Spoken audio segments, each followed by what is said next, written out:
এখানে যেটা দেখছেন এটার নাম বলছে রাঙ্গামাটির পথ, আর একটা নাম বলছে দেশান্তর যাত্রা।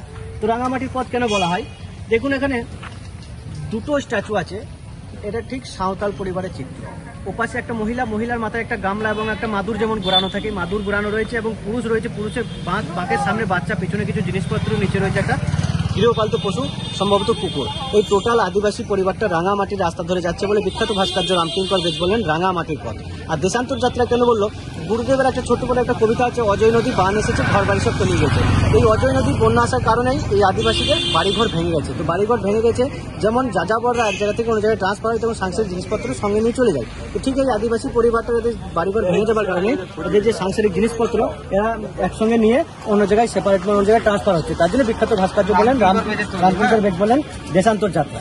তো এইটা তৈরি করতে সময় লেগেছে 2 বছর। সালটা ছিল 1956 থেকে 1958। এতদিন